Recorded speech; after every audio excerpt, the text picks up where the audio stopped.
সবচেয়ে গুরুত্বপূর্ণ মন্ত্রী, যে দেশে ৮০% লোক কৃষক এবং তন্মধ্যে আমার ফরিদগঞ্জের ৯০% লোকই কৃষক, কারণ ওইখানে কোনো শিল্প ইন্ডাস্ট্রি নেই।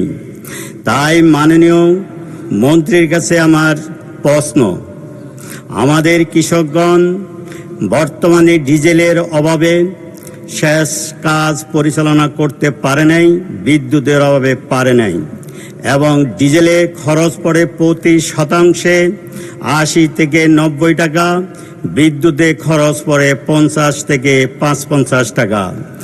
আর যদি সোলার চালিত পাম্প চালু করা হয় তাহলে খরচ পড়বে ৩০ থেকে ৩৫ টাকা। তাই মাননীয় কৃষিমন্ত্রীর কাছে আমার প্রশ্ন, এই সোলার পদ্ধতি উনি চালু করবেন কিনা কৃষকের খরচ কমাইবার জন্য। ধন্যবাদ আপনাকে। মাননীয় সদস্য, আপনাকে ধন্যবাদ। মাননীয় কৃষিমন্ত্রী মোহাম্মদ আমিনুর রশিদকে এ বিষয়ে একটি সংক্ষিপ্ত বিবৃতি প্রদানের জন্য আহ্বান জানাচ্ছি। ধন্যবাদ মাননীয় স্পিকার। ধন্যবাদ জানাচ্ছি মাননীয় সংসদ সদস্যকে। চাঁদপুর জেলায় ফরিদগঞ্জ উপজেলায় রবি মৌসুমে বিদ্যুৎ ও ডিজেল নির্ভরতা হ্রাস করে কৃষকের উৎপাদন খরচ তুলনামূলক সাশ্রয়ের লক্ষ্যে বাংলাদেশ কৃষি উন্নয়ন কর্পোরেশন বিএডিসি কর্তৃক সোলার চালিত পাম্প ইউনিট বৃদ্ধি করার পরিকল্পনা গ্রহণ করেছে।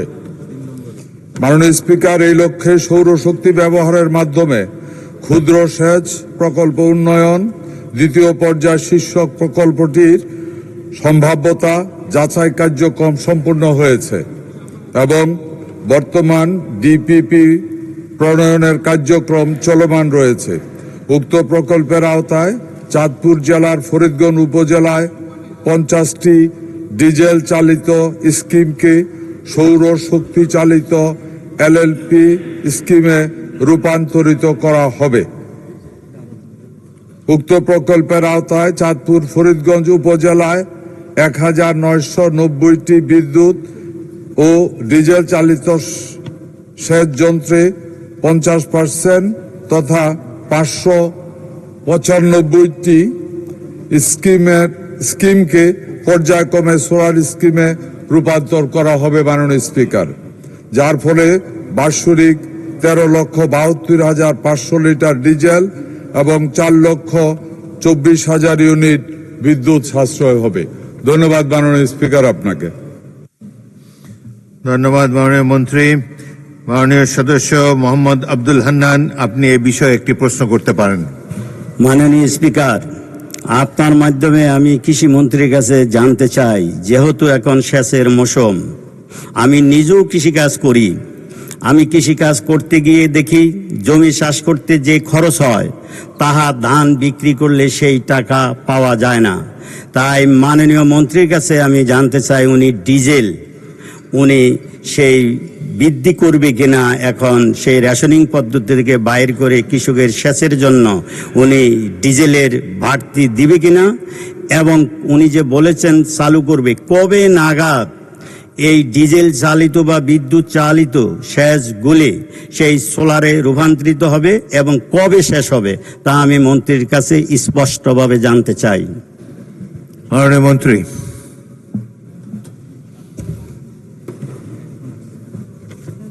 ধন্যবাদ মাননীয় স্পিকার।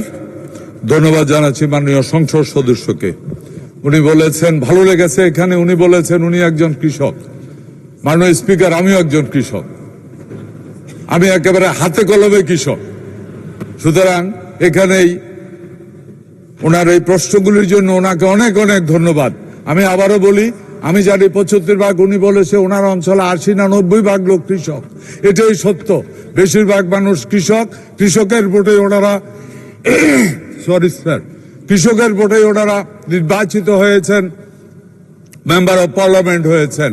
সুতরাং এটা ওনার দায়িত্ব এবং কর্তব্য এই 75% বা 80% বা অঞ্চল ভেদে 90% মানুষের স্বার্থকে তুলে ধরতে হবে। ধন্যবাদ ওনাকে। ওনার প্রশ্ন ছিল কবে নাগাদ শুরু হবে। মাননীয় স্পিকার, এটাতে প্রকল্পটি আমাদের অ্যাপ্রুভ হয়ে গেছে। আমরা এই বছরে এখনো শ্যালো চলছে কোথাও কোথাও। এই সিজনটা শেষ হলে তারপরে শ্যালো টিউবওয়েলের ব্যবহার খুব একটা আর থাকবে না, বা ডিপ টিউবওয়েল ব্যবহারও খুব একটা থাকবে না। এবং আমরা যে প্রকল্পের কথা বলেছি, এটা এই বছরের মধ্যেই আমরা করার জন্য শুরু করার চিন্তা করা হয়েছে এবং তাই করা হবে। আরেকটি প্রশ্ন করেছেন উনি ধানের দামের ব্যাপারে। যদিও ওই ব্যাপারটি, আমিও এটার পক্ষে, কৃষক তার ন্যায্য দাম পেতে হবে। আমরা এখানে ধানের দাম সরকারিভাবে ক্লোজ টু 1400 টাকা পার মন ধরা হয়েছে, কিন্তু বাস্তব সত্য যেটা, সেটা মাঠ পর্যায়ে কৃষকের ধান বিক্রি 1000 লিটল বিট প্লাস মাইনাসে বিক্রি হচ্ছে। এখন এটা নিয়ে এরই মধ্যে আমাদের মিনিস্ট্রিতে আমরা মিটিং করেছি।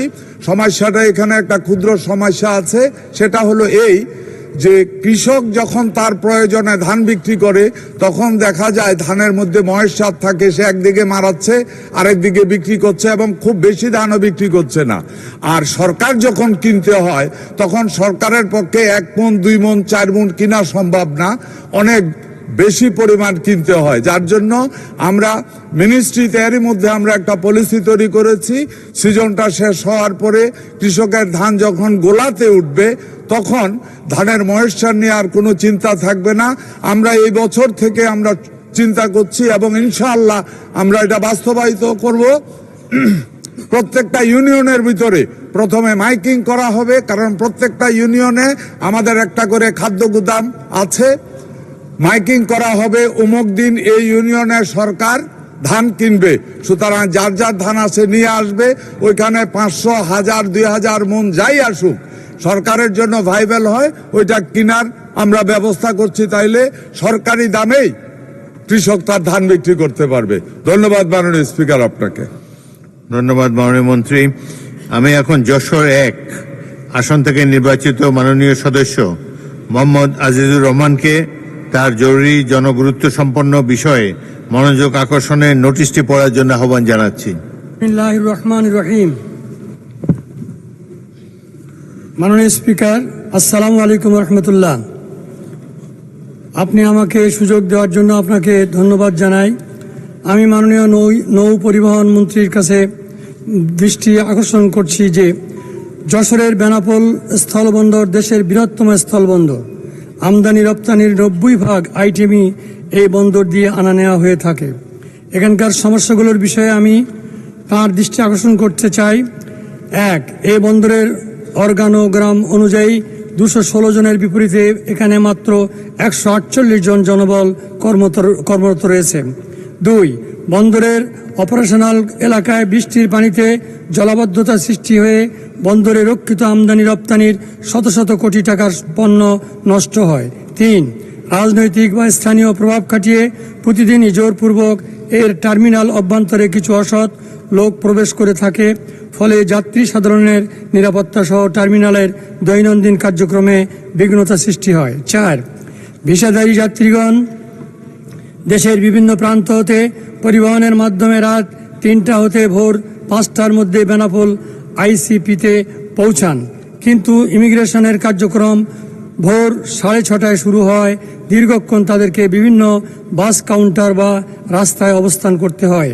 এ সময় কিছু অসাধু চক্র টাকা ভাঙানো, ট্রাভেল ট্যাক্স ও পোর্ট চার্জ কেটে দেওয়ার কথা বলে ওই সব যাত্রীদের কাছ থেকে টাকা হাতিয়ে নেয়। 5, বন্দরের অভ্যন্তরে রেলওয়ের জায়গার উপর একাধিক অবৈধ দোকান স্থাপন করা আছে। উক্ত দোকানসমূহে শ্রমিক সহ বহিরাগত লোকজনের ভিড় লেগেই থাকে, প্রায়শই যানজট সৃষ্টি হয়।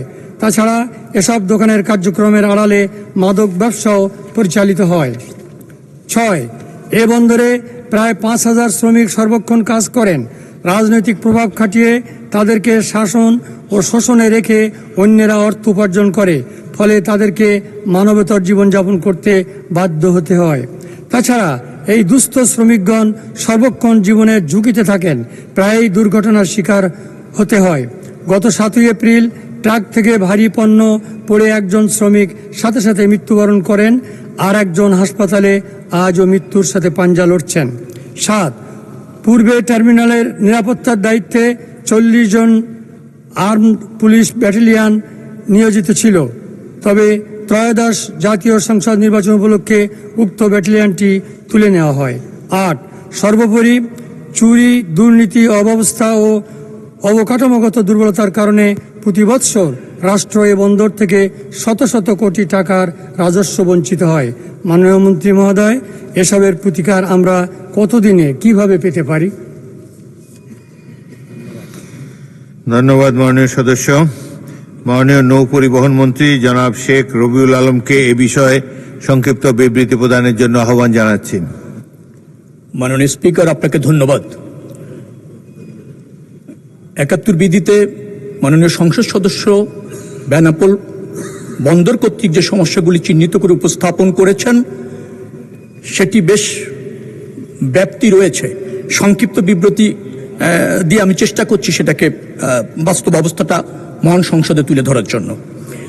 বাংলাদেশ স্থলবন্দর কর্তৃপক্ষের অধীনে এবং বিশ্ব ব্যাংকের অর্থায়নে ACCESS প্রকল্পের আওতায় বেনাপোল স্থলবন্দরের জলাবদ্ধতা নিরসনে এবং পানি নিষ্কাশনের জন্য ড্রেনেজ সিস্টেম অন্তর্ভুক্ত রয়েছে। ইতিমধ্যে বেনাপোল স্থলবন্দরের প্রায় ৭৫০০ রানিং মিটার ড্রেনেজ সিস্টেম সহ বন্দর ভবন, প্যাসেঞ্জারদের জন্য পার্কিং সুবিধা, yard shed, warehouse, transhipment shed ইত্যাদি নির্মাণের জন্য এবং লক্ষ্যে ৩৫৫ কোটি টাকার ব্যয়ে 2টি প্যাকেজ দরপত্র আহ্বান করা হয়েছে এবং সেই দরপত্রের মূল্যায়ন চলছে। অতি শীঘ্রই জলাবদ্ধতা নিরসনে প্রয়োজনীয় ড্রেনেজ সিস্টেম নির্মাণ করা হবে এই টেন্ডার প্রক্রিয়ার মাধ্যমে। বেনাপোল স্থলবন্দরের আন্তর্জাতিক প্যাসেঞ্জার টার্মিনাল যথাযথ নিরাপত্তা ও শৃঙ্খলার স্বার্থে আন্তর্জাতিক প্যাসেঞ্জার টার্মিনালে অননুমোদিত ও বহিরাগত ব্যক্তিদের প্রবেশ সংরক্ষণের এবং নিরাপত্তা জোরদারকরণের বিষয়ে বেনাপোল স্থলবন্দর হতে 22/2/2026 তারিখে সংশ্লিষ্ট নিরাপত্তা বাহিনীকে নির্দেশনা দেওয়া হয়েছে এবং বিশেষ ব্যবস্থাপনায় আগে যে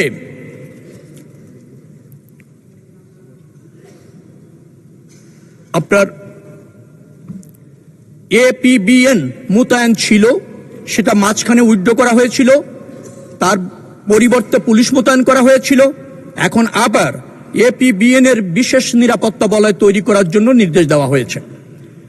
এখানে উল্লেখ্য যে পোর্ট থানা পুলিশ কর্তৃক যে সমস্ত চক্রের সদস্যদের মাঝে মধ্যে গ্রেপ্তার করা হয়, নিয়মিত গ্রেপ্তার করা হয়, তারা আবার দ্রুততম সময়ের মধ্যে জামিনে বেরিয়ে এসে কোনো কোনো সময় ওই এলাকার আইন শৃঙ্খলার বিঘ্নিত ঘটায় এবং অপরাধের সাথে যুক্ত হয়। আমরা এ ব্যাপারেও যাতে আপনার নিরাপত্তা বিঘ্নিত না হয় সেই জন্য 24 ঘন্টা আইন শৃঙ্খলা রক্ষাকারী বাহিনীর নজরদারি এবং মোতায়েনের ব্যাপারে নির্দেশনা প্রদান করেছি। বেনাপোল স্থলবন্দর প্রতিদিন ভোর 6টা থেকে রাত 8:30 পর্যন্ত আন্তর্জাতিক প্যাসেঞ্জার টার্মিনাল সংলগ্ন এলাকায় একজন সহকারী পরিচালক এবং তার নেতৃত্বে 10 জন আনসার সবসময়ের জন্য নিযুক্ত রয়েছে। সেন্সিটিভ স্থাপনা যেখানে আছে সেখানে। বেনাপোল বন্দরটি আমাদের জাতীয় অর্থনীতিতে গুরুত্বপূর্ণ ভূমিকা রাখে। এটা আমদানি রপ্তানির করার ক্ষেত্রে এই বন্দরের একটা জোরালো ভূমিকা রয়েছে। এই বন্দরের নিরাপত্তা, শৃঙ্খলা, মান উন্নয়ন এবং আপনার রপ্তানি আমদানি বাণিজ্য গতিশীল করবার জন্য সরকার ইতিমধ্যেই ব্যাপক পরিকল্পনা এবং কার্যক্রম গ্রহণ করেছে। নিশ্চয়ই মাননীয় সংসদ সদস্য আগামী 2 মাসের মধ্যেই এই যে টেন্ডার প্রক্রিয়ার মাধ্যমে অবকাঠামো বা ভৌত যে কার্যক্রমগুলি ইতিমধ্যে আমরা গ্রহণ করেছি তা বাস্তবায়ন সাপেক্ষে ব্যাপক উন্নতি পরিলক্ষিত হবে এবং তার সুফল দেশ এবং এদেশের মানুষ পাবে। ধন্যবাদ মাননীয় স্পিকার। মাননীয় সদস্য, আপনি একটি সম্পূরক প্রশ্ন করতে পারেন। মাননীয় স্পিকার, আপনাকে ধন্যবাদ। মাননীয় মন্ত্রী মহোদয়কে ধন্যবাদ জানাই। তবে শ্রমিকদের বিষয়ে আপনি কিছু বলেন নাই। আর সেখানে 5,000 শ্রমিক, তারা মানবেতর জীবনযাপন করছে, তাদেরকে শোষণ করা হচ্ছে, নির্যাতিত হচ্ছে, তাদের জন্য একটা সুষ্ঠু ব্যবস্থাপনা প্রয়োজন। তাছাড়াও এখানে কোনো হাসপাতাল নেই, একটি হাসপাতাল অবিলম্বে জরুরি। এই ব্যাপারে আমি একটু মাননীয় স্পিকার আপনার দৃষ্টি আকর্ষণ করছি। গতকাল মাননীয় প্রধানমন্ত্রী উলাসী গিয়েছিলেন এই শার্শা উপজেলায়।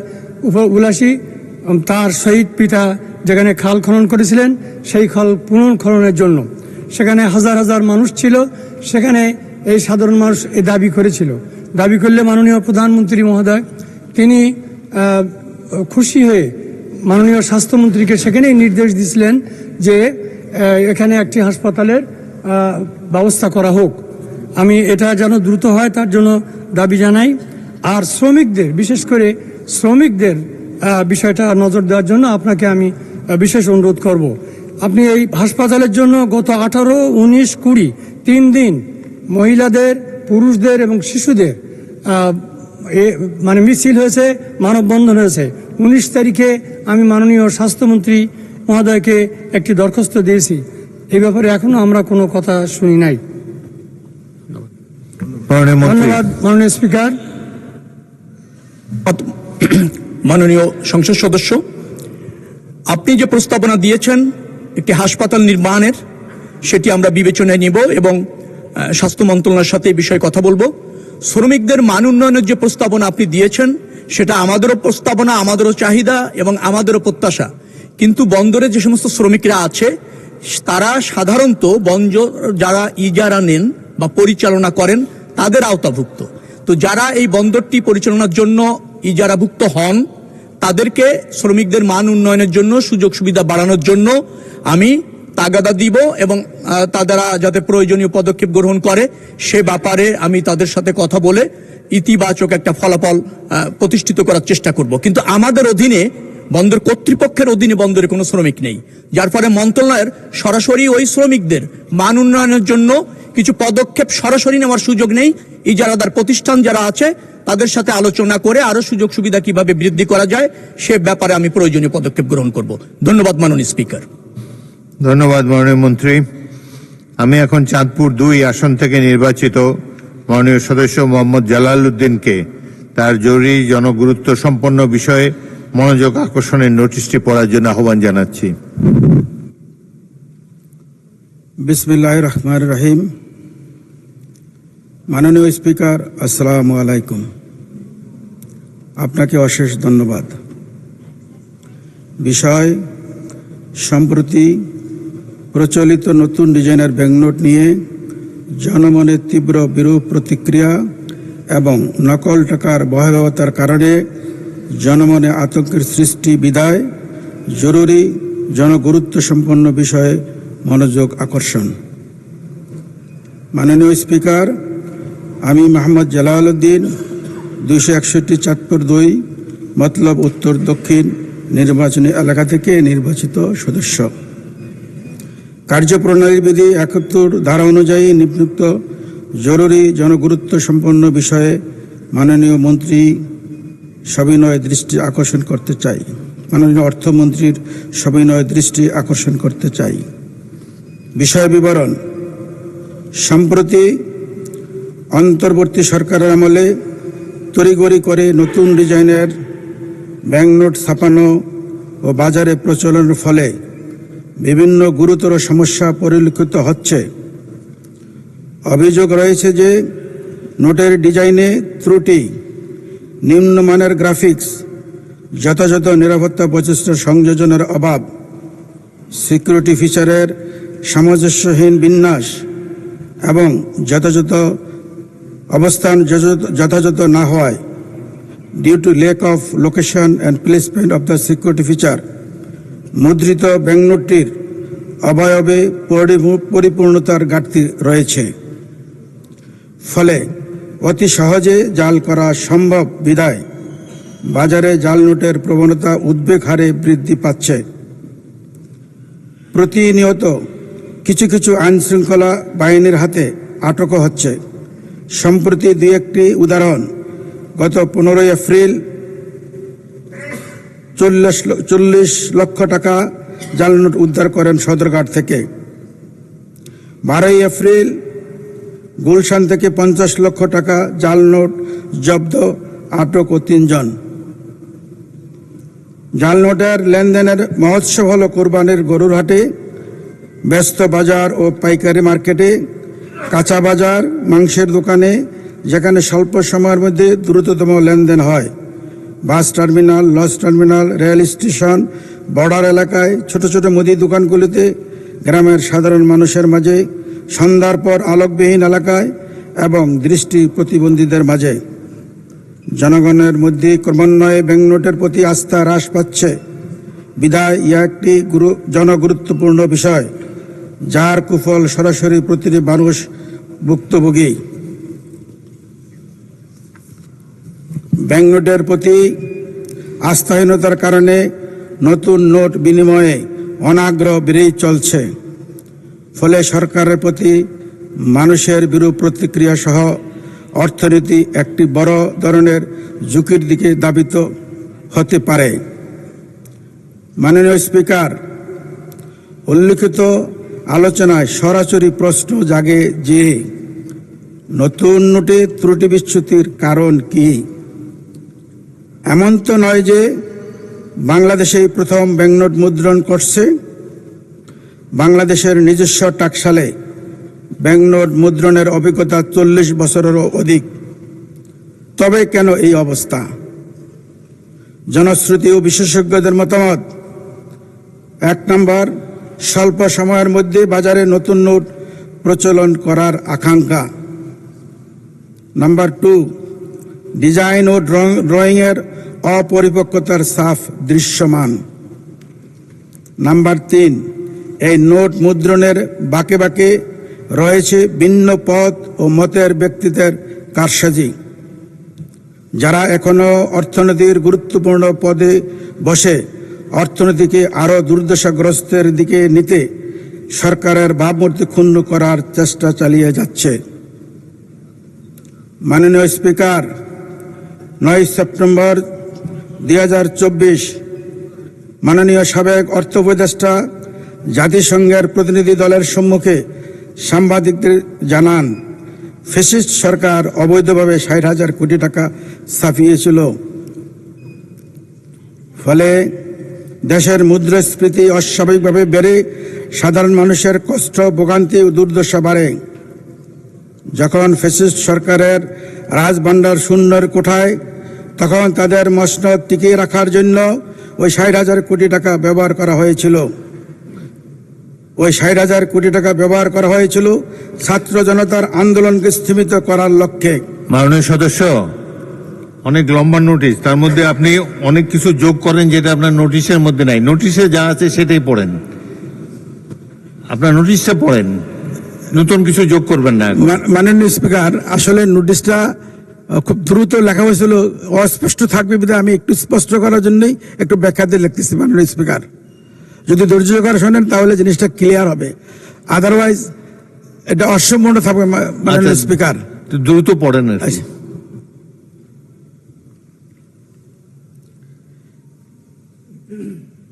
ছাত্র জনতার আন্দোলনকে স্থিমিত করার লক্ষ্যে নির্বিচারে অত্যাচার, অবিচার, গুম, খুন, গুলিবর্ষণের পিছনে অর্থ যোগান দিয়েছিল ওই 60,000 কোটি টাকা। মাননীয় স্পিকার, দমন পীড়ন, গুম, খুন, গুলিবর্ষণের অপরাধ শুধু পুলিশ ও আইন শৃঙ্খলা বাহিনীর মধ্যে সীমাবদ্ধ ছিল না, বরং ওই অর্থদাতারাও সমভাবে দায়ী। এদেরকে আইনের আওতায় আনা আমাদের পবিত্র দায়িত্ব এবং সুষ্ঠু বিচার হলে 24 জুলাইয়ের ছাত্র জনতার আন্দোলনে আহত, নিহত, শহীদ, অন্ধত্ব, পঙ্গুত্ব বরণকারীদের আত্মা কিছুটা হলো স্বস্তি পাবে। মাননীয় স্পিকার, জাল টাকা বিস্তার, অবৈধ অর্থ ছাপানো, ব্যাংক ও অর্থ লুণ্ঠনকারীদের সহযোগী এবং নতুন ডিজাইনের ত্রুটিযুক্ত নোট প্রচলন একই সুতায় গাঁথা। স্বল্প সময়ের মাঝে নতুন ডিজাইনের নোট প্রচলন সম্ভব নয় জানা সত্ত্বেও সংশ্লিষ্ট কর্মকর্তারা কেন এবং কী কারণে মিথ্যা বানোয়ার তথ্য প্রদান করে অন্তর্বর্তীকালীন সরকারকে নতুন ডিজাইনের নোট প্রচলনে উৎসাহিত করেছিল। অন্তর্বর্তীকালীন সরকার আমাকেও ব্যাংকিং সেক্টরে লোভনীয় পদে কাজ করার প্রস্তাব দিয়েছিলেন। তৎকালীন governor, deputy governor Begum Nurunnahar, banking সচিব বেগম নাজমা মোবারক, অর্থ সচিবদের উপস্থিতিতে আমি বিনয়ের সহিত মাননীয় অর্থ উপদেষ্টাকে দায়িত্ব গ্রহণ না করার অপারগতা প্রকাশ করি। যেহেতু আমি একটি দলের আদর্শের সৈনিক, গত 40 বছরের বেশি সময়ে আমার ব্যাংকিং ও রাজস্ব সেক্টরে পদাচরণ বিদ্যমান, দেশের জনগণকে দুর্দশা থেকে মুক্তির লক্ষ্যে কুচক্রীদের খপ্পর থেকে দেশ ও জাতি অর্থনীতিকে নিরাপদ রাখতে হলে অর্থনীতির বাঁকে এখনো যারা বসে আছে তাদেরকে চিহ্নিত করে বিচারের আওতায় আনা অত্যন্ত জরুরি। সেই লক্ষ্যে একটি সংসদীয় কমিটি গঠন করার জন্য মাননীয় স্পিকার আপনার মাধ্যমে মহান সংসদে প্রস্তাব করছি। উল্লেখ্য যে 23 লক্ষ কোটি টাকার বেশি ঋণের বোঝা মাথায় নিয়ে বর্তমান বিএনপি সরকার যাত্রা শুরু করে। তার উপর জালিয়াতি চক্র কুচক্রীদের দাপটে অর্থনীতির লক্ষ্যে পৌঁছানো কঠিন হবে। মাননীয় স্পিকার, পুলিশ ও আইন শৃঙ্খলা বাহিনীর অনেক প্রচেষ্টার পর দিয়ে একটা জালিয়াতি চক্রে পাকড়াও করে, আইনের হাতে সোপর্দ করে, কিন্তু আইনের ফাঁক ফোকর দিয়ে বেরিয়ে এসে তারা আবার ওই ব্যবসা চালিয়ে যায়। এর মূল কারণ আইনের দুর্বলতা। অনেক ক্ষেত্রেই জাল টাকা ও মাদক চক্র একই মুদ্রার এপিঠ ওপিঠ। বর্তমান দুর্বল আইনের কারণে জালিয়াতি চক্র ও মাদক চক্র আইনের হাত থেকে বেরিয়ে আসে। আইনের যথাযথ সংশোধন করার জন্য সংশ্লিষ্ট মন্ত্রী মহোদয়ের নিকট প্রস্তাব করছি। মাননীয় স্পিকার, আপনাকেও হাউজের সকল সদস্যদেরকে, বিশেষ করে হাউজের মাননীয় অর্থমন্ত্রীকে মনোযোগ সহকারে শোনার জন্য ধন্যবাদ। ধন্যবাদ মাননীয় সদস্য। মাননীয় মন্ত্রী, অর্থমন্ত্রী জনাব আমির খসরু মাহমুদ চৌধুরী। মানে স্পিকার, আপনাকে ধন্যবাদ। একটি দীর্ঘ বক্তব্য রেখেছেন, বিষয়টা গুরুত্বপূর্ণ এবং এটা তদন্ত সাপেক্ষে এটার ব্যবস্থা নেওয়ার বিষয় রয়েছে। তবে আমি সংক্ষিপ্ত আকারে ওনার উত্থাপিত বিষয়ের উত্তর দিতে চাই। বাংলাদেশের ঐতিহাসিক ও প্রত্নতাত্ত্বিক স্থাপত্য শীর্ষক নতুন ডিজাইন ও বৈশিষ্ট্যের নোটসমূহের ডিজাইন বাংলাদেশের স্বনামধন্য চিত্রশিল্পীদের অন্তর্ভুক্ত করে গঠিত বাংলাদেশ ব্যাংক মুদ্রা ও নোট ডিজাইন অ্যাডভাইজারি কমিটি কর্তৃক সুপারিশ করা হয়েছে, যা বাংলাদেশ ব্যাংক অর্ডার 1972 ধারা 27 অনুযায়ী বাংলাদেশ ব্যাংকের পরিচালক পর্ষদ ও সরকার হতে অনুমোদন গ্রহণ করা হয়েছে।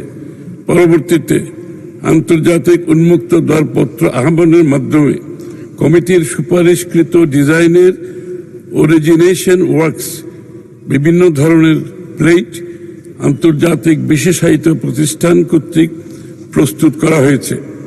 নতুন ডিজাইন ও বৈশিষ্ট্যের নোটের নিরাপত্তা বৈশিষ্ট্য পূর্বের সিরিজের তুলনায় বৃদ্ধি করা হয়েছে, যা সংবাদ বিজ্ঞপ্তির মাধ্যমে যথাসময়ে জনগণকে অবহিত করা হয়েছে এবং বাংলাদেশ ব্যাংকের ওয়েবসাইটে জনগণের জ্ঞাতার্থে প্রদর্শিত রয়েছে। বর্তমানে নতুন ডিজাইন ও বৈশিষ্ট্যের জাল নোট পাওয়া গেলেও তা অতি নগণ্য ও নিম্নমানের। এছাড়া যে কোনো নতুন ডিজাইন ও সিরিজের নোট বাজারে প্রচলন করা হলে জনসাধারণের নিকট গ্রহণযোগ্যতা পেতে কিছুটা সময়ের প্রয়োজন। প্রতি অর্থ বছর নোটস ইন সার্কুলেশনের সাথে জিডিপি প্রবৃদ্ধি, মূল্যস্ফীতি বৃদ্ধির হার সমন্বয় করে এবং বাজার থেকে অপ্রচলনযোগ্য নোট অপসারণের হার বিবেচনায় নিয়ে the security printing corporation Bangladesh limited কে নোট মুদ্রণের কার্যাদেশ প্রদান করা হয়ে থাকে। প্রদত্ত কার্যাদেশের বিপরীতে অদ্যাবধি কোনো অর্থবছরে এনপিসিবিএল এর মুদ্রিত নোটের পরিমাণ 60,000 কোটি টাকা অতিক্রম করেনি। বিগত 7 বছরে এনসিপিবিসিএল কর্তৃক মুদ্রিত নোটের পরিমাণ নিম্নরূপ। এটা আমি আপনাকে অনুরোধ করব পঠিত বলে গণ্য করার জন্য। পঠিত বলে গণ্য এটা অনেক। আমি শেষ করছি। উল্লেখ্য, বাংলাদেশ ব্যাংক সময় সময় সর্বাধুনিক প্রযুক্তি, নিরাপত্তা বৈশিষ্ট্য সংযোজন বিয়োজনের মাধ্যমে নোট জালকরণ ঝুঁকি হ্রাসের প্রয়োজনীয় ব্যবস্থা গ্রহণ করে থাকে। এছাড়া জাল নোট প্রচলন প্রতিরোধে জনসাধারণের সচেতনতা বৃদ্ধির লক্ষ্যে বছরব্যাপী বিভিন্ন কার্যক্রম গ্রহণ করা হয়ে থাকে। উল্লেখ্য, জাল নোট প্রচলন প্রতিরোধ সংক্রান্ত প্রস্তুতকৃত খসড়া আইনের অনুমোদন প্রক্রিয়াধীন রয়েছে। প্রস্তাবিত আইনে জাল নোট বা আসল নোটের আদলে তৈরি যে কোনো দলিল প্রস্তুতকরণ প্রক্রিয়ার সাথে সংশ্লিষ্ট সকলের উপযুক্ত শাস্তির প্রস্তাবনা রয়েছে। মাননীয় স্পিকার, আইনটি বলবৎ হলে দেশে জাল নোট তৈরির প্রবণতা হ্রাস পাবে। ধন্যবাদ মাননীয় স্পিকার। মাননীয় সদস্য জনাব জালাল উদ্দিন, আপনি একটি প্রশ্ন করতে পারেন, বেশি দীর্ঘ প্রশ্ন করবেন না, শর্ট ক্রিস্প। আপনার মাননীয় প্রশ্ন করুন। স্পিকার, আপনাকে ধন্যবাদ। ধন্যবাদ মান্যবর বিজ্ঞ অর্থমন্ত্রীকে। আপনি আমাকে বলছেন সংক্ষেপে প্রশ্ন করার জন্য। অ্যাকচুয়ালি ব্যাংক নোট মুদ্রণ টেকনোলজি এটা একটা বিশেষায়িত টেকনোলজি। এই টেকনোলজি কোনো ইউনিভার্সিটিতে, কোনো ইনস্টিটিউট থেকে শিক্ষা গ্রহণ করে কোনো পারদর্শিতা লাভ করা যায় না। একমাত্র সরাসরি সম্পৃক্ততার মাধ্যমে কাজ করে এটা লাভ করা যায়। আমি যদি একটু ব্যাকগ্রাউন্ড না বলি মাননীয় স্পিকার, তাহলে আমার প্রশ্নটা বোধগম্য হবে না। মাননীয় সদস্য, আমাদের অর্থমন্ত্রী স্মার্ট আছে, আপনি বললে উনি বুঝে নেবেন। আর আপনার আপনি প্রশ্নটা এত দীর্ঘ করেছেন, অনেক কিছু যোগ করেছেন যেটা আপনার নোটিশে নাই। জি। তবু একটু সংক্ষেপে উনি বুঝতে পারবেন, আপনি সংক্ষেপে প্রশ্ন করুন। না, আমাদের বিজ্ঞ অর্থমন্ত্রী বলে উনি বুঝতে এবং সুন্দর উত্তর দিয়েছেন। আমার প্রশ্ন এখানে মাননীয় স্পিকার, এই যে টাকা তৈরি করার জন্য এবং টাকশাল পরিচালনা করার জন্য একটা বোর্ড আছে, যে বোর্ডের মাননীয় গভর্নর সাহেব হলেন চেয়ারম্যান, তার সাথে আরো 5 জন সদস্য থাকেন। ওনারা কেউই অ্যাকচুয়ালি টেকনিক্যাল ভাবে পারদর্শিতা নাই। তো টাকশাল থেকে যে প্রস্তাবগুলি পাঠানো হয়, এটা নিয়ে আলোচনা করা, সমালোচনা করা, বিশ্লেষণ করার কোনো সুযোগ থাকে না। তাই আমি সংক্ষেপে একটা কথা বলতে চাই, prevention is the better than cure. তো জাল নোটকে গোড়াতেই যেমন প্রতিহত করা যায়, সেই লক্ষ্যে ওই বোর্ডে একজন টেকনিক্যাল লোক যার অন্তত এই লাইনে 20টি বছর অভিজ্ঞতা আছে, সংযোজন করার সুযোগ আছে কিনা, নাম্বার 1। নাম্বার 2, মানে প্রশ্নের একটা অংশ হলো, আমাদের বাজেটের 30 থেকে 35 রেভিনিউ আসে ব্যাট থেকে, এবং 30 থেকে 40% আসে ইনকাম ট্যাক্স থেকে, এবং বাকিগুলি আসে আমাদের এই এক্সাইজ এবং ডিউটি থেকে। এইখানেই মাননীয় স্পিকার জাল জালিয়াতি বেশি হয়। যদি এই সেক্টরগুলিতে, যে সমস্ত সেক্টরগুলিতে জাল জালিয়াতি হচ্ছে, জাল জালিয়াতির কারণে বাংলাদেশ প্রতি বছর, শুধু বাংলাদেশ না সারা বিশ্বে প্রচুর অর্থ অ্যাকচুয়ালি সরকার রাজস্ব হারায়, যার কারণে বর্তমানে ওয়ার্ল্ডে কমপ্লায়েন্স এন্ড ডিউ ডিলিজেন্স এটা খুব বেশি সমাদৃত। এবং এটা যদি প্রচলন করা হয়, তাহলে গোড়াতেই অনেক জাল জালিয়াতি প্রতিহত করা সম্ভব। তাই আমি মাননীয় সংশ্লিষ্ট মন্ত্রী মহোদয়ের কাছে নিকট আমি অনুরোধ করব, প্রতিটি সেক্টরে কমপ্লায়েন্স এন্ড ডিউ ডিলিজেন্স যদি জোরদার করা হয়, তাহলে দেশ লাভবান হবে, জাতি লাভবান হবে, আর দেশের রাজস্ব বৃদ্ধি পাবে। সেটা সম্ভব কি না? ধন্যবাদ মাননীয় স্পিকার। মাননীয় মন্ত্রী। ধন্যবাদ মাননীয় স্পিকার। না, বিষয়টি অবশ্যই জনগুরুত্বপূর্ণ বিষয়, নিঃসন্দেহে। তবে আমি যেটা প্রশ্নের উত্তর দিয়েছি, সেখানে সব উত্তর এখানে দেওয়া আছে। একটি আইনও এটা প্রক্রিয়ার মধ্যে আছে, এটা শাস্তিযোগ্য আইন এখানে রাখা হয়েছে। তবে উনি যে টেকনিক্যাল বিষয়গুলো তুলেছেন, এগুলো আমি বাংলাদেশ ব্যাংকের সাথে, গভর্নর সাহেবের সাথে রেজ করব। ওনারা পরীক্ষা নিরীক্ষা করে এখানে টেকনিক্যাল যদি কোনো গ্যাপ থাকে, সেটা যাতে পূরণ করা হয়। ধন্যবাদ মাননীয় স্পিকার। ধন্যবাদ মাননীয় মন্ত্রী। আমি এখন আইন প্রণয়ন কর্মসূচিতে যাচ্ছি। জনাব আমির খসরু মাহমুদ চৌধুরী, মাননীয় অর্থমন্ত্রী। এখন সম্পূরক কর্মসূচিতে আছে আইন প্রণয়ন কার্যাবলী। আমির খসরু মাহমুদ চৌধুরী, মাননীয় অর্থমন্ত্রী, Bangladesh security and exchange commission আইন 1993 এর অধিকতর সংশোধন কল্পে আনিত একটি bill, Bangladesh securities and exchange commission bill 2026 উত্থাপনের জন্য অনুমতি প্রার্থনা করবেন।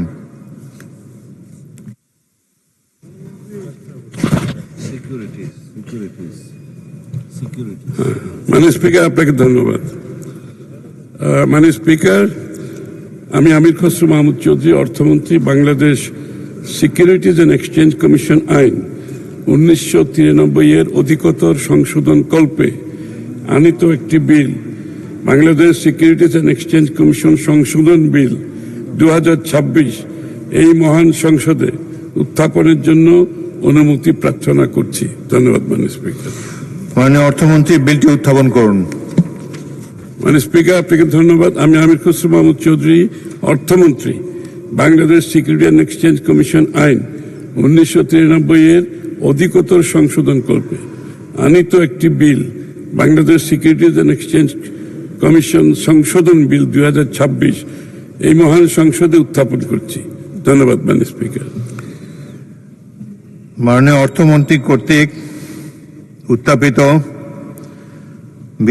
বীমা উন্নয়ন ও নিয়ন্ত্রণ কর্তৃপক্ষ আইন 2000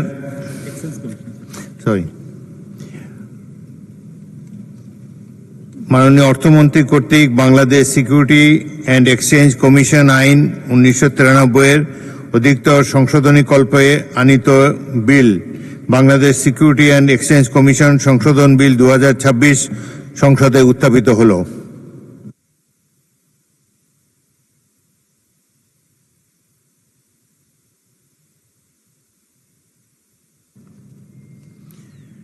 আমি এখন মাননীয় অর্থমন্ত্রী আমির খসরু মাহমুদ চৌধুরীকে বীমা উন্নয়ন ও নিয়ন্ত্রণ কর্তৃপক্ষ সংশোধন বিল 2026 উত্থাপনের প্রার্থনার জন্য আহ্বান জানাচ্ছি। ধন্যবাদ মাননীয় স্পিকার। আমি আমির খসরু মাহমুদ চৌধুরী, অর্থমন্ত্রী, বীমা উন্নয়ন ও নিয়ন্ত্রণ কর্তৃপক্ষ আইন 2010 এর সংশোধন কল্পে আনিত একটি বিল, বীমা উন্নয়ন ও নিয়ন্ত্রণ কর্তৃপক্ষ সংশোধন বিল 2026 এই মহান সংসদে উত্থাপনের জন্য অনুমতি প্রার্থনা করছি। ধন্যবাদ মাননীয় স্পিকার। মাননীয় মন্ত্রী, আপনি বিলটি উত্থাপন করুন। মাননীয় স্পিকার, আপনাকে ধন্যবাদ। আমি আমির খসরু মাহমুদ চৌধুরী, অর্থমন্ত্রী, বীমা উন্নয়ন ও নিয়ন্ত্রণ কর্তৃপক্ষ আইন 2010 এর সংশোধন কল্পে আনিত একটি বিল, বীমা উন্নয়ন ও নিয়ন্ত্রণ কর্তৃপক্ষ সংশোধন বিল 2026 এই মহান সংসদে উত্থাপন করছি। আপনাকে ধন্যবাদ মাননীয় স্পিকার। মাননীয় সদস্যবৃন্দ, বীমা উন্নয়ন ও নিয়ন্ত্রণ কর্তৃপক্ষ সংশোধন বিল 2026 সংসদে উত্থাপিত হল।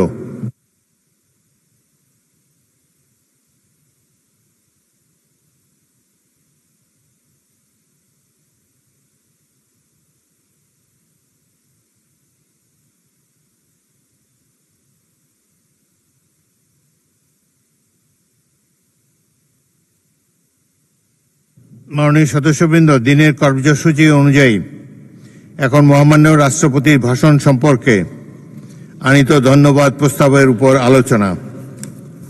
প্রথমে বক্তব্য রাখার জন্য আহ্বান জানাচ্ছি জনাব মোহাম্মদ ফজলুর রহমান, মাননীয় সদস্য, কিশোরগঞ্জ 4। আপনার সময় 15 মিনিট।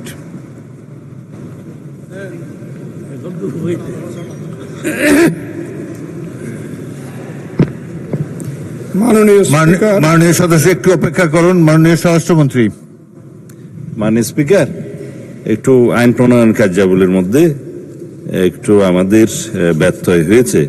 মাননীয় অর্থমন্ত্রী যে বিলটা উত্থাপন করেছেন, এটা যদি অবিলম্বে বিবেচনার জন্য গ্রহণ করতে হয়তো সেটা অন্য সিস্টেম, কিন্তু এখন একটা বিশেষ কমিটি আমাদের আছে, যেহেতু মন্ত্রণালয় সম্পর্কিত স্থায়ী কমিটিগুলো গঠিত হয়নি, তো উনি একটু প্রস্তাব করতে চান যে এটা ওই বিশেষ কমিটিতে প্রেরণের জন্য। তাহলে এটা প্রপার্টি অফ দ্য হাউস হিসাবে হয়ে কালকে পরশু যখনই রিপোর্টটা আসবে তখন পাশ করার জন্য তিনি প্রস্তাব করতে পারবেন। ধন্যবাদ মাননীয় স্পিকার। মাননীয় অর্থমন্ত্রী, আপনি তো পাশেই বসা, আপনার কি একই প্রস্তাব? উত্থাপন করুন। না, উত্থাপিত তো আছে এখন। এটা বিশেষ কমিটিতে পাঠানোর জন্য প্রস্তাব করুন। এটাকে রিপোর্ট দিয়ে উত্থাপিত আকারে বিলটা পাশ করলে আজকে পাশ করা যাবে না, থাকাকালীন এটা সময়ে- বিশেষ কমিটিতে পাঠানোর কথা স্বরাষ্ট্রমন্ত্রী বলছে। আপনি কি বলেন? জি, বিশেষ কমিটিতে পাঠাবেন, কালকে কালকে যদি রিপোর্ট দেয়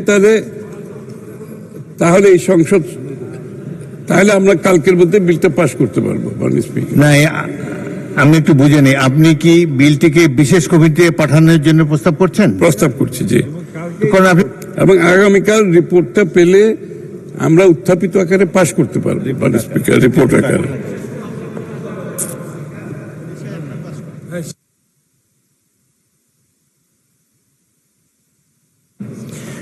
মাননীয় সদস্য, আজকে কোনো বিবেচনা হচ্ছে না, আজকে বিল বিবেচনা হচ্ছে না। আপনারা পড়ার অনেক টাইম পাবেন। আজকে বিল যাবে আপনাদের কাছে, অলরেডি হয়তো গিয়েছে। মাননীয় অর্থমন্ত্রী, আপনি একটা পূর্ণাঙ্গ প্রস্তাব করেন, বিলটা বিশেষ কমিটিতে পাঠানো হবে কিনা এই ব্যাপারে আপনি প্রস্তাব করুন। আপনি দুটোটাই বলেন। একটা আলাদা বলতে হবে। মাননীয় স্পিকার, আমি মাননীয় সদস্য, মাননীয় মন্ত্রী, মাননীয় মন্ত্রী, জি, আমি আবার একটা প্রস্তাব দিচ্ছি। অর্থমন্ত্রী জনাব আমির খসরু মাহমুদ চৌধুরীকে Bangladesh security and exchange commission bill 2026 সম্পর্কে পরীক্ষাপূর্বক সংসদে রিপোর্ট প্রদানের জন্য বিশেষ কমিটিতে প্রেরণের প্রস্তাব উত্থাপনের আহ্বান জানাচ্ছি। জি। যেটা আমি বিশেষ কমিটিতে পাঠানোর জন্য আমি আমির খসরু মাহমুদ চৌধুরী, অর্থমন্ত্রী, Bangladesh security and exchange commission আইন 1993 এর অধিকতর সংশোধন কল্পে আনিত বিলটি বিশেষ কমিটিতে পাঠিয়ে আগামীকালের মধ্যে রিপোর্ট সংসদে উত্থাপন করার জন্য অনুরোধ করছি। ধন্যবাদ মাননীয় মন্ত্রী। সংসদের সামনে প্রশ্ন হচ্ছে, Bangladesh security and exchange commission সংশোধন বিল 2026 পরীক্ষাপূর্বক একদিনের মধ্যে সংসদে রিপোর্ট প্রদানের জন্য বিশেষ কমিটিতে প্রেরণ করা হোক। যারা এই প্রস্তাবের পক্ষে আছেন তারা হ্যাঁ বলুন, যারা এই প্রস্তাবের বিপক্ষে আছেন তারা না বলুন। আমার মনে হয় হ্যাঁ জয়যুক্ত হয়েছে, হ্যাঁ জয়যুক্ত হয়েছে, হ্যাঁ জয়যুক্ত হয়েছে। অতএব বিলটি বিশেষ কমিটিতে প্রেরণ করা হলো। ইয়েস, মাননীয় সদস্য নাজিবুর রহমান বলেন, কি বলতে চান? মাননীয় স্পিকার, ধন্যবাদ আপনাকে। এই বিষয়টি তো বিশেষ কমিটিতে পাঠানো হলো। আজকে যদি বিশেষ কমিটির বৈঠক ডাকেন, আজকে তো বিনা এত স্বল্প নোটিশে বিশেষ কমিটি কখন বসবে, এটার ব্যাপারে কাগজ সরবরাহ করা হয়নি, এটা কখন পর্যালোচনা করবে, কালকের মধ্যে রিপোর্ট দেওয়া তো একটা অসম্ভব বিষয়। এটা আর একটা দিন সময় দিলে মনে হয় ভালো হয়, টাইম কনস্ট্যান্স বিবেচনা করে। অর্থমন্ত্রী। মাননীয় স্পিকার, আমার মনে হয় এটা যখন কালকে উত্থাপিত হবে ওনাদের বক্তব্য রাখার সুযোগ থাকবে। ধন্যবাদ, ধন্যবাদ মাননীয় মন্ত্রী।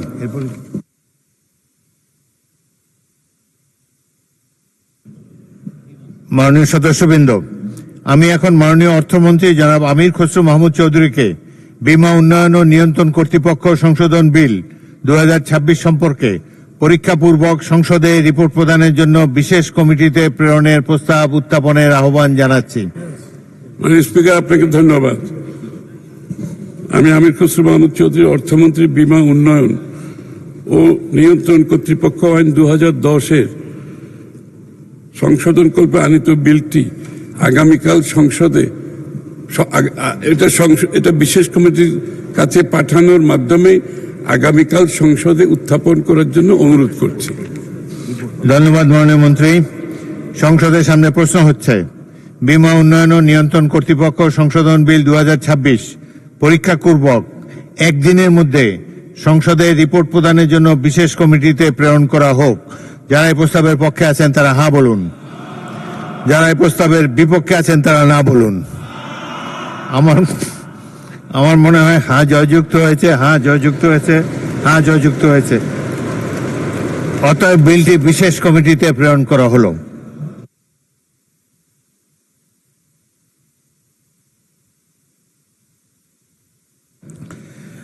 আমি এখন মহামান্য রাষ্ট্রপতির ভাষণের উপর আলোচনায় অংশগ্রহণ করার জন্য আহ্বান জানাচ্ছি মোহাম্মদ ফজলুর রহমান, মাননীয় সদস্য, কিশোরগঞ্জ 4।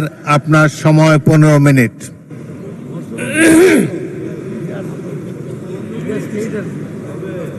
মাননীয় স্পিকার, আপনাকে অসংখ্য ধন্যবাদ। আমি বক্তব্য দিতে ওঠার আগেই আপনি বিশেষ কারণে আমাকে বসিয়ে দিলেন, যৌক্তিক কারণে। কিন্তু এরপরেই হাউস যা হলো, এখন আমার বক্তব্য কি হবে আমি বুঝতে পারছি না, কারণ আমার মনটা খুব ভালো নেই মাননীয় স্পিকার, আমার গলাটাও ভালো না, কারণ গতকাল সারা রাত আমি ঘুমাতে পারিনি। হাওর অঞ্চলে যে বৃষ্টি হচ্ছে, যে শিলাবৃষ্টি হচ্ছে, হাওর অঞ্চলের সমস্ত ফসল তলিয়ে যাচ্ছে। একটা মাত্র ফসল, 12 মাস মানুষকে অন্যের উপরে, অন্য এলাকার উপরে নির্ভর করে থাকতে হবে তাদের পেটের ভাত, পরনের কাপড়ের জন্য। আমি এই ব্যাপারে আমাদের নেতা, সংসদ নেতা এবং মাননীয় প্রধানমন্ত্রী সহ সংশ্লিষ্ট সমস্ত মন্ত্রীদের কাছে অনুরোধ করছি, হাওর অঞ্চলকে দয়া করে এবার বাঁচান।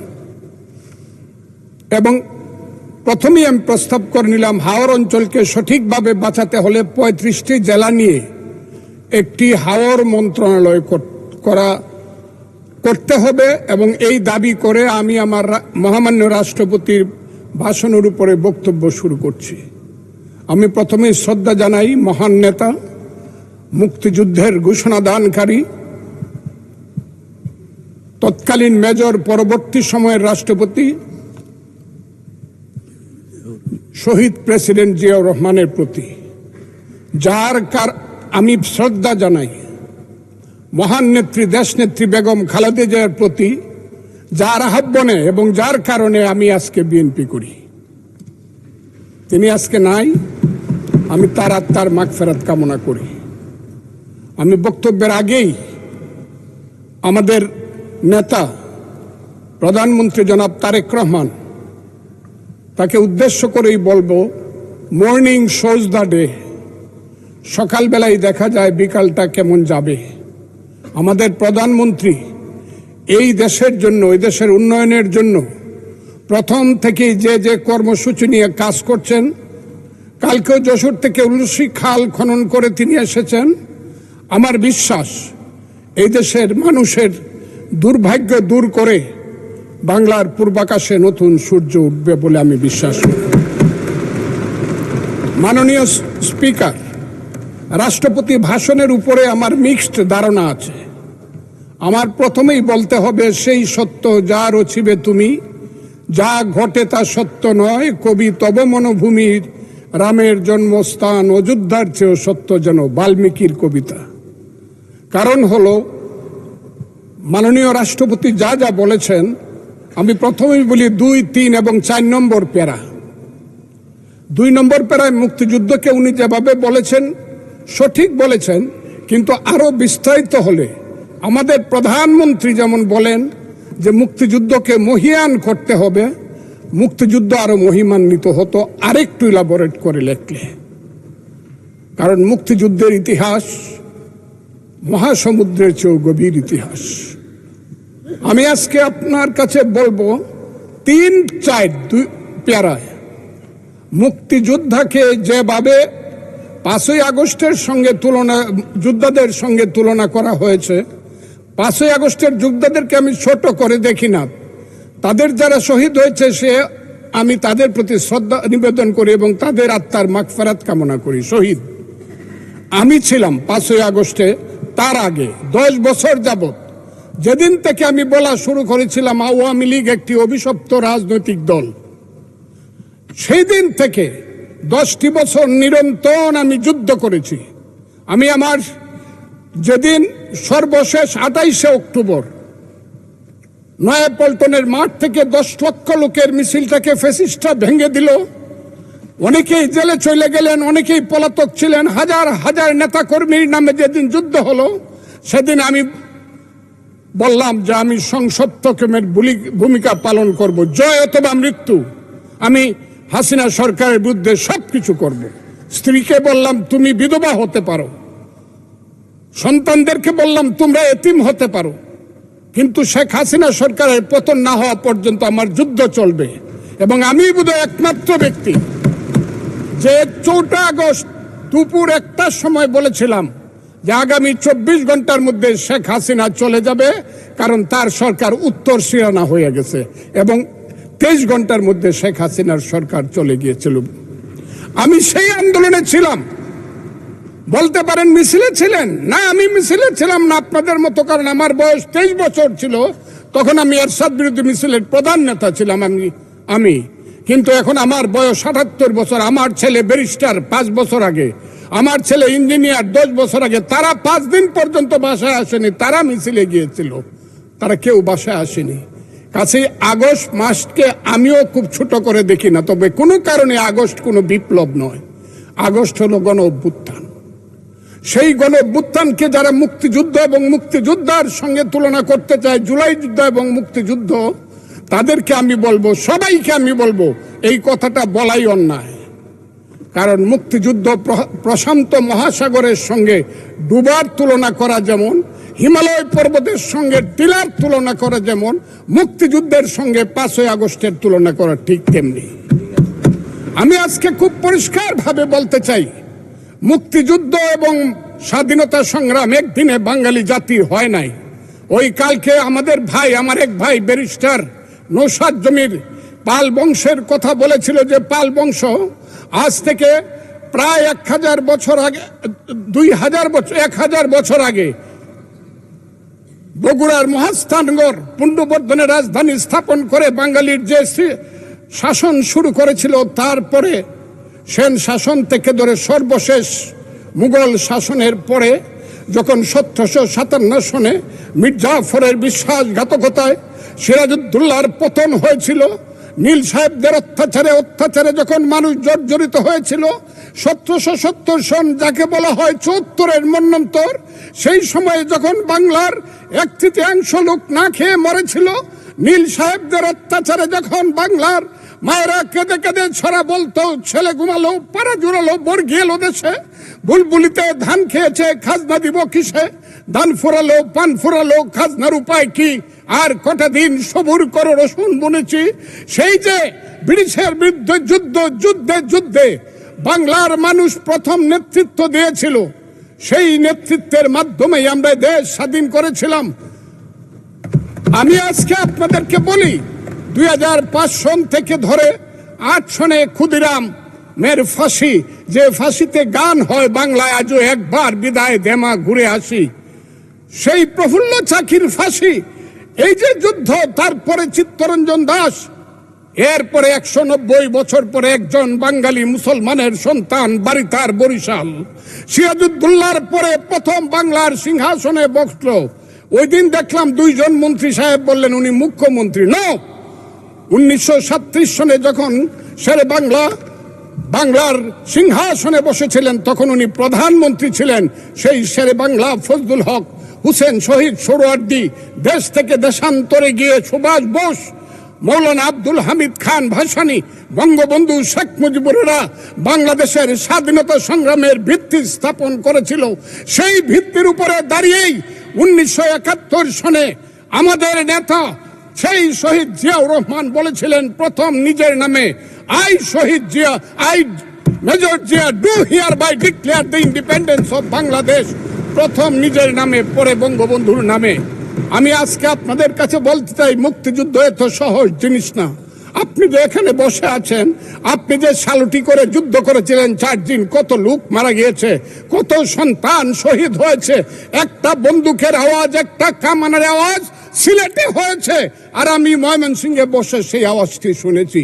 আখাউড়াতে সেই নদীতে যে যুদ্ধ হয়েছে, যে যুদ্ধে নেতৃত্ব দিয়েছে খালেদ মুশাররফ, হায়দারেরা, সেই শব্দ আমার বাড়ি থেকে 100 কিলোমিটার দূরে সেই শব্দ আমি শুনেছি।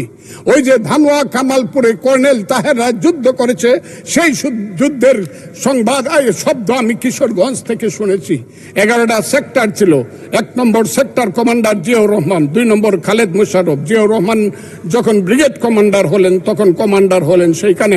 ওই ফেনীর যুদ্ধ, জাফর ইমামদের আজকে যাই করুক তারা, বিলুনিয়ার যুদ্ধ তো আমরা বলবো না।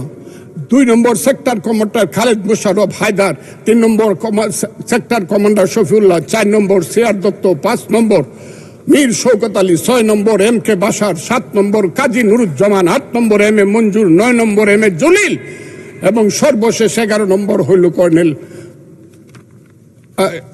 তাহের, যার পা চলে গিয়েছিল।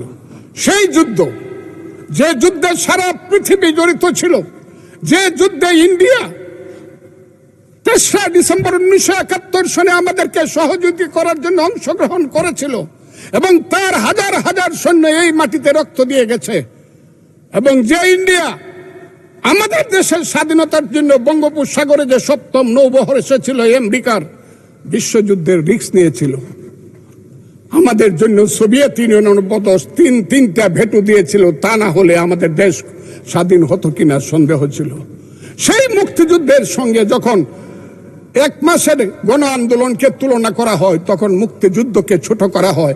আমি মনে মনে ভাবি হয়তোবা আমি মরে গেলেই ভালো হতো। আমি আজকে আপনাদের কাছে প্রশ্ন রাখতে চাই, 5ই আগস্টের পরে কি হলো? আমাকে একটু 5ই আগস্টের পরে কি হলো আপনারা জানেন।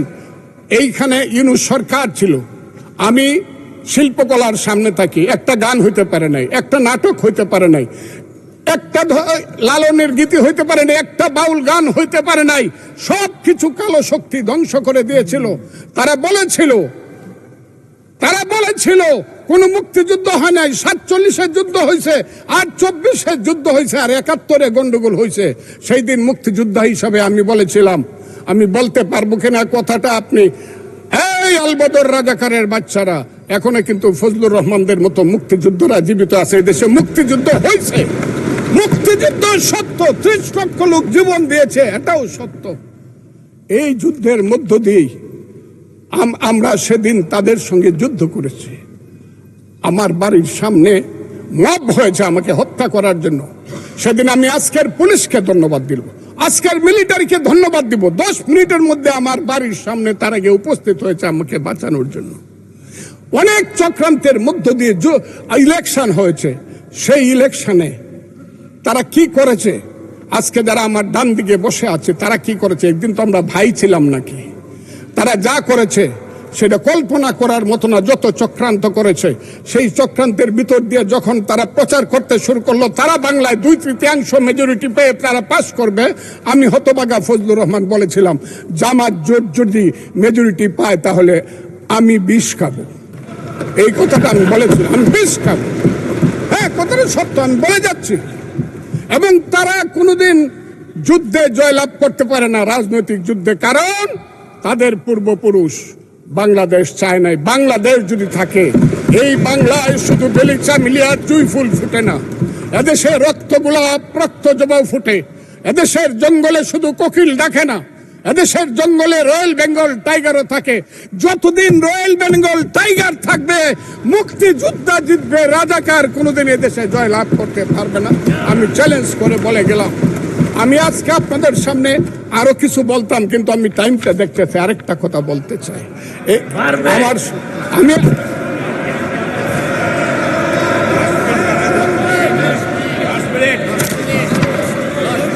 আমাকে 5 মিনিট সময় দেন, আমি শেষ করে ফেলবো। আমি আজকে আপনার সামনে শুধু বলতে এসেছি, মাননীয় সদস্য, আরো 3 মিনিট দেওয়া হলো আপনাকে। আমি বলতে এসেছি, হ্যাঁ, আমার বক্তব্যের পরে বলবে আমরা কি মুক্তিযুদ্ধ করি নাই। যেমন বিরোধী দলের নেতা বলেন, ওনাকে আমি অসম্মান করি না, সব সময় মাননীয় বলে কথা বলি, কিন্তু ওনার দলের লোকজন এখানে বসে আছে, তারা আমাকে ফজা পাগলা বলে কথা বলে। উনি একদিন এটা বলেন, তারা নাকি সভ্য, তারা নাকি ইসলাম। এবং উনি যে বলতেছে, ওদিন বললো যে আমার দাড়ি পাকা, আমার চোখের সমস্ত পাকা, উনি আমার চেয়ে 10 বছরের ছোট। আমার বয়স 78 বছর, আমি 48 সনে জন্মগ্রহণ করেছি, উনি 58 সনে জন্মগ্রহণ করেছে। কথা মাননীয় সদস্য, আমি ওনাকে, আপনাকে কেউ এই ধরনের উক্তি করেছে আপনার সম্বন্ধে? এরকম তো সংসদে কেউ বলে নাই তো না এরকম। বলছি করেছে, আপনি কেন করেছে। নিজের টেনে করেছে বলেন, please। আচ্ছা, এখানে উপস্থিত আমি আজকে আপনাকে বলতে চাই,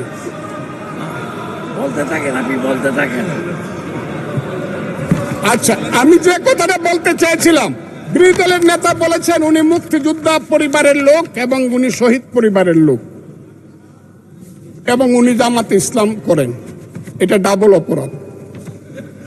মুক্তিযোদ্ধা পরিবারের লোক কেউ জামাত করতে পারে না। আর শহীদ পরিবারের লোক, মাননীয় সদস্যবৃন্দ, ওনাকে বলতে দেন।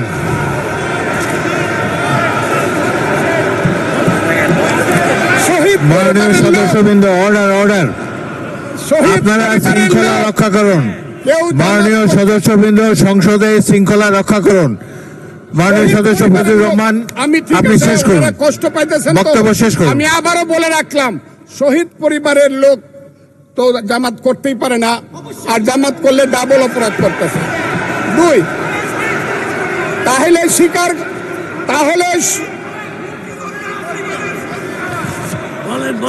আমি আপনাদেরকে বলি, মাননীয় সদস্যবৃন্দ, আমি এক সেকেন্ড, মাননীয় সদস্য ফজলুর রহমান, বসেন।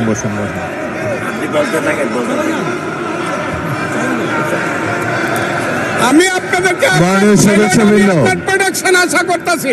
মাননীয় সদস্যবৃন্দ, বসুন। কিন্তু আমার গলা, সংসদে শৃঙ্খলা রক্ষা করুন।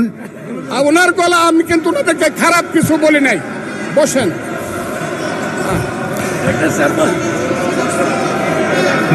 মাননীয় সদস্য ফজলুর রহমান, আপনি একটু অপেক্ষা করুন। মাননীয় সদস্যবৃন্দ, আমি প্লিজ সিট ডাউন। আমি বলছি, এই যে দেখেন, তারা বসুন।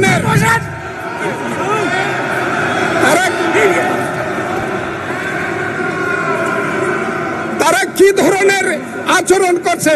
আচ্ছা, আজকে তাদেরকে মাননীয় সদস্যবৃন্দ, একটু মনোযোগ দিয়ে আমার কথাটি শোনার চেষ্টা করুন।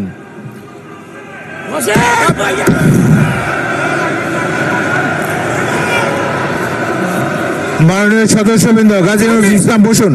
আমি আজকে বসুন। এই স্পিকারের কথা শোনার চেষ্টা করুন। এই কথা, মাননীয় সদস্যবৃন্দ, একটা কথা আপনারা মনোযোগ দিয়ে শুনেন। সংসদে প্রত্যেক সদস্যের, ফজলুর রহমান একটু ওয়েট করেন। মাননীয় সদস্য ফজলুর রহমান ওয়েট করেন। Hold on for a second, একটু অপেক্ষা করুন। আমাদের নেতা জিয়াউর রহমানকে পাইলো এরা হত্যা করতো 16 ডিসেম্বরের আগে। মাননীয় সদস্য ফজলুর রহমান অপেক্ষা করুন। আমার শেষ, আমাকে হোল্ড অন ফর 2 মিনিটস। দেখেন ডিস্টার্ব, আমি আর তাদেরকে বল। মাননীয় সদস্যবৃন্দ, এটি বাংলাদেশের জাতীয় সংসদ। এখানে প্রত্যেকেই নির্বাচিত হয়ে এসেছেন। প্রত্যেকেরই এখানে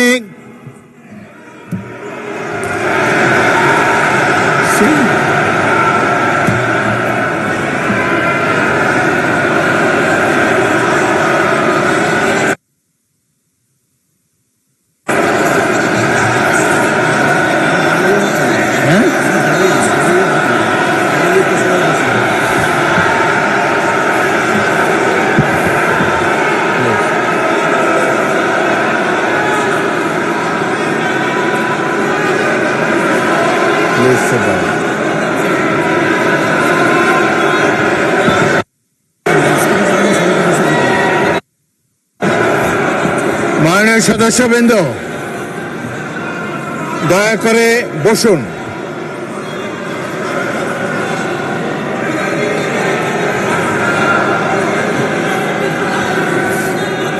মাননীয় সদস্যবৃন্দ, বসুন। বসুন বসুন প্লিজ।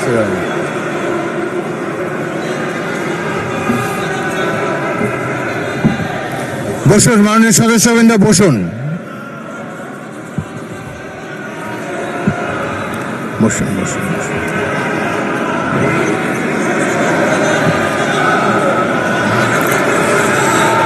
মাননীয় সদস্যবৃন্দ,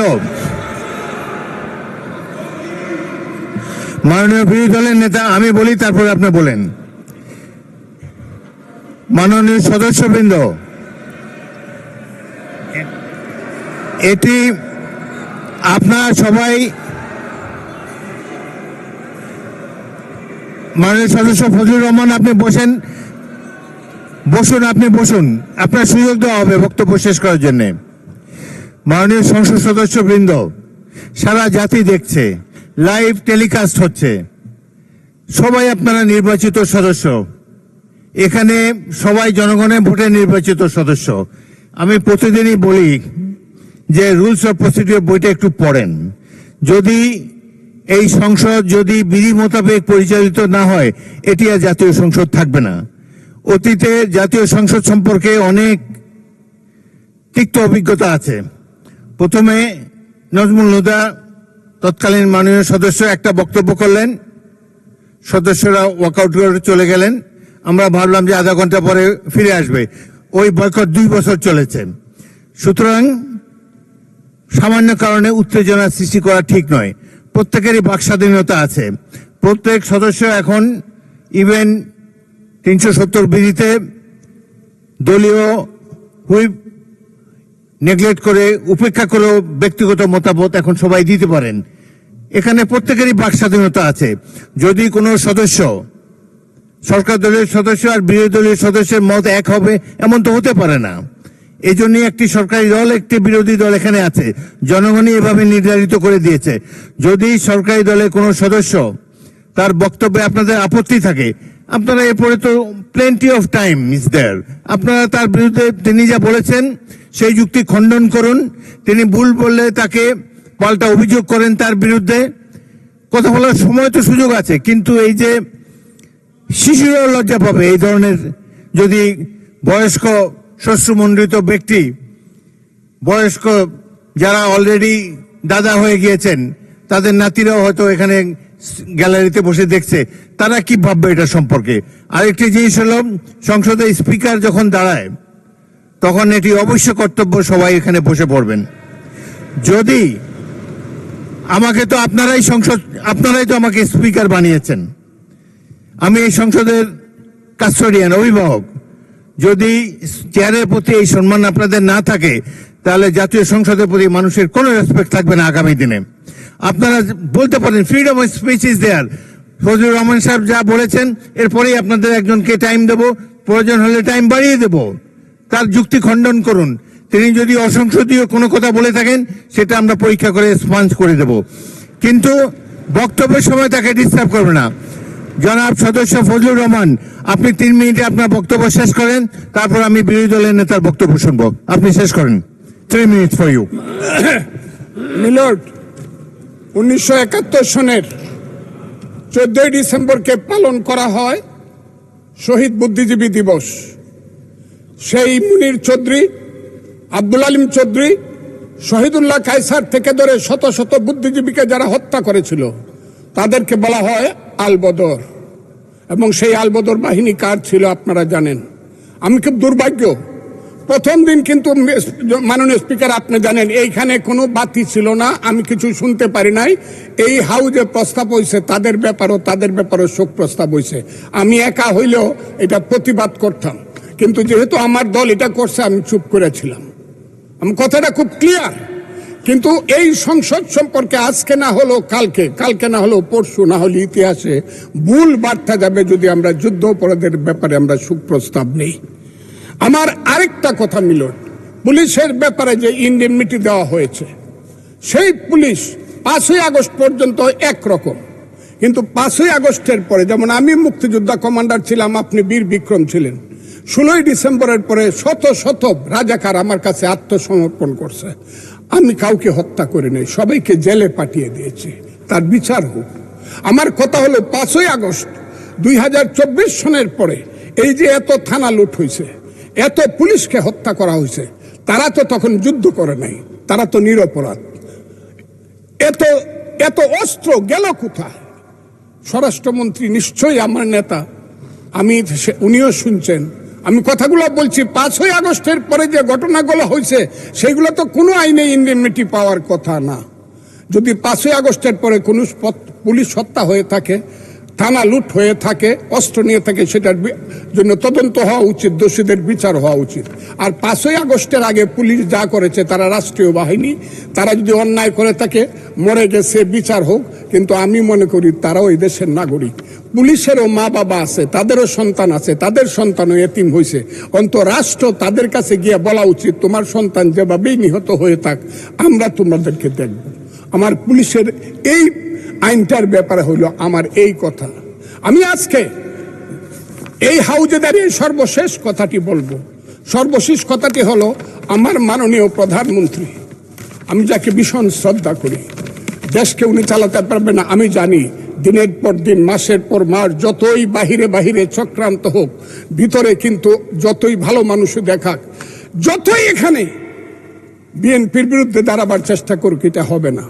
কিন্তু আমার নেতা, সংসদ নেতা কিন্তু অনেক মহান কাজ করেছে।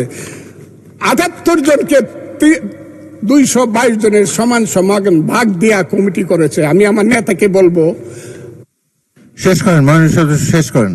তার মা কিন্তু একসাথে দুধ খাইছে, কিন্তু সিরাজউদ্দৌলা আর মোহাম্মদী বেগ কিন্তু এক না। মোহাম্মদী বেগ কিন্তু সিরাজউদ্দৌলাকে হত্যা করেছিল। এই কথাটি বলে আপনাকে ধন্যবাদ জানিয়ে আমার বক্তব্য শেষ। মাননীয় বিরোধী দলের নেতা, আপনি কিছু বলবেন? মাননীয় স্পিকার, আপনাকে ধন্যবাদ। আমি শ্রদ্ধা রেখেই বলতে চাই, মাননীয় সংসদ সদস্য বয়সে আমার বড়, তিনি মুক্তিযুদ্ধে তার অবদান সবকিছুই বলেছেন, কিন্তু নিজের অবদান বলতে গিয়ে আরেকজনের অবদানের উপরে হাতুড়ি পেটানোর অধিকার কাউকে দেওয়া হয়। তিনি পার্সোনালি আমাকে হার্ট করেছেন। তিনি বলেছেন যে আমি বলে থাকি আমি শহীদ মুক্তিযোদ্ধা পরিবারের সদস্য, তাহলে ইনি এটাকে চ্যালেঞ্জ করছেন। 2 নম্বর, উনি বলেছেন কোনো মুক্তিযোদ্ধা কিংবা শহীদ মুক্তিযোদ্ধা পরিবারের কেউ জামাত ইসলামী করতে পারে না। তাহলে উনাকে জিজ্ঞেস করে করা লাগবে? এটি আমার নাগরিক অধিকার। আমি কোন দল করব, কোন আদর্শ আমি অনুসরণ করব, এর উপর হস্তক্ষেপ করার ন্যূনতম কোনো অধিকার রাষ্ট্র কিংবা সংবিধান কাউকে দেয়নি। আমি এটার তীব্র নিন্দা জানাই। আমার আইডেন্টিটি নিয়ে প্রশ্ন করা হয়েছে, এটা গুরুতর অপরাধ করেছেন উনি। আবার আমার আদর্শ সিলেকশনের ব্যাপারে উনি কথা বলেছেন, এটা বাড়তি অপরাধ করেছেন উনি। আমি অনুরোধ করব মাননীয় স্পিকার, তার এই অসংসদীয় অংশটা এখান থেকে যেন এক্সপাঞ্জ করা হয়। শেষে গিয়ে উনি, আমরা খোলা মনে এই সংসদকে ফাংশনিং করার জন্য বর্তমান জ্বালানি অব্যবস্থাপনা সংকট যেটাই বলি, সেইটার ক্ষেত্রে আমরা এগিয়ে এসেছিলাম। খোলা মনে কথা বলেছি, নোটিশ নিয়ে আলোচনা হয়েছে এবং পরের দিন এসে মাননীয় প্রধানমন্ত্রী একটা প্রস্তাব দিয়েছেন, আমরা সাথে সাথে এটা গ্রহণ করেছি। তিনি এইটাকে শেষ পর্যন্ত কনক্লুশন টানলেন কি দিয়ে? হ্যাঁ, যার মগজ যেরকম তার কনক্লুশন হবে সেটা।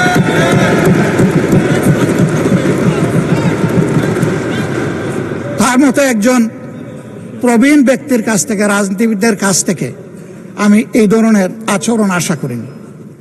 আমরা এখানে প্রথম দিনই বলেছি ভালো কিছু শিখতে এসেছি। কাউকে হিট করা, গালি দেওয়া, এর মাধ্যমে বড় কিছু অর্জন করা যাবে না। কিছু গোলাবাজি হতে পারে বড় জোর, কিন্তু তার চাইতে বেশি কিছু হবে না। আর সাধারণত যুক্তি যখন ফুরিয়ে যায়, মাথা তখন গরম হয়ে যায়। একটা প্রবাদ আছে, রেগে গেলেন তো হেরেই গেলেন। আমরা সবাই মিলে হারতে চাই না, আমরা সবাই মিলে জিততে চাই।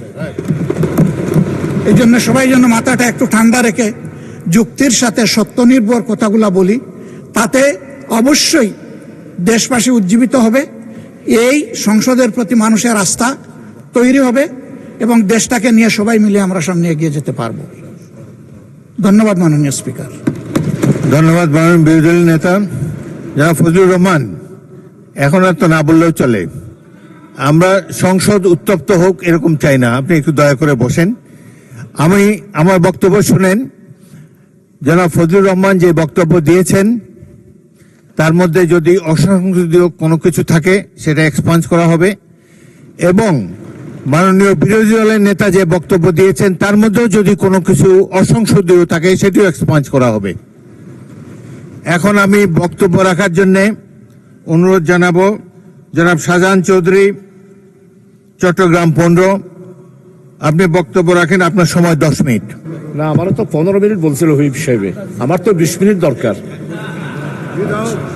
ঠিক আছে মাননীয় স্পিকার। 1 মিনিট জনাব শাহজাহান চৌধুরী। জি জি জি, থ্যাংক ইউ। মাননীয় স্বরাষ্ট্রমন্ত্রী, আপনি কিসের উপরে এই বক্তব্যের উপরে বলবেন? স্পিকার, আমি কোনো উত্তেজনা সৃষ্টি করব না, জি, বলেন। সংসদের স্বার্থেই বলব। আমি বুঝতে পারছি মানে স্পিকার আপনি কেন ভয় পাচ্ছেন দিতে। আপনাকে ধন্যবাদ। যে অ্যাটমসফিয়ারে আমরা এখানে আলাপ আলোচনা করি, মাঝে মধ্যে সেটা কিছু উত্তেজনা সৃষ্টি হবেই, সেটা স্বাভাবিক। আমাদের মাননীয় সংসদ সদস্য অত্যন্ত বয়স্ক এবং ইতিহাসে সমৃদ্ধ, কিন্তু আমরা এখন ভূগোলে আছি। আমরা বেশি ইতিহাস চর্চা করতে গেলে মাঝে মধ্যে কিছু ব্যত্যয় হবে মাননীয় স্পিকার। আপনি স্বাধীনতা যুদ্ধের একজন বটবৃক্ষ, তিনিও একজন মুক্তিযোদ্ধা। আমার মাঝে মধ্যে শুনতে ভালো লাগে যখন মাননীয় বিরোধী দলীয় নেতা বলেন যে তিনি শহীদ পরিবারের সন্তান। আমরা এটাকে ধারণ করি। কয়েকজন মুক্তিযোদ্ধা, বীর মুক্তিযোদ্ধা বিরোধী দলে আছে, আপনি নিজেই স্বীকৃতি দিয়েছেন কয়েকজন মুক্তিযোদ্ধা আছে। আমরা এখানে যখন জাতীয় মুক্তিযোদ্ধা কাউন্সিলের বিলটা পাশ করি, আপনার নিশ্চয়ই স্মরণে আছে বিরোধী দল কিন্তু ওয়াকআউট করে নাই, এখানেই ছিল। না ভোটও দেয় নাই, এখানেই ছিল। সম্মতি মৌনতা সম্মতির লক্ষণ হিসেবে আমরা ধরে নিয়েছি। তৎকালীন রাজনৈতিক দলের উল্লেখ করে কয়েকটি রাজনৈতিক দল, আবার উত্তেজনা হোক সেটা চায় না, নাম নেব না, তাদের মুক্তিযোদ্ধা এবং মুক্তিযুদ্ধ এই দুই ডেফিনিশনের মধ্যে অন্তর্ভুক্ত করা হয়েছে। তারা তো সেটা স্বীকৃতি দিয়েছেন মাননীয় স্পিকার, আমরা ওখানেই থাকি। সুতরাং নতুন করে আমার মনে হয় যে মুক্তিযুদ্ধের ইতিহাসের ভিত্তিতে জাতিকে আর বিভক্ত না করি।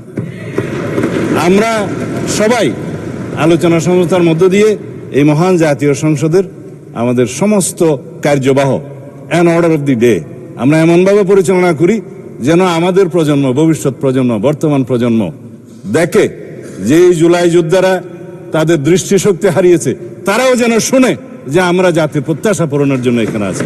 ধন্যবাদ মাননীয় স্পিকার। ধন্যবাদ মাননীয় স্বরাষ্ট্রমন্ত্রী। পরবর্তী বক্তা জনাব শাহজাহান চৌধুরী, চট্টগ্রাম 15।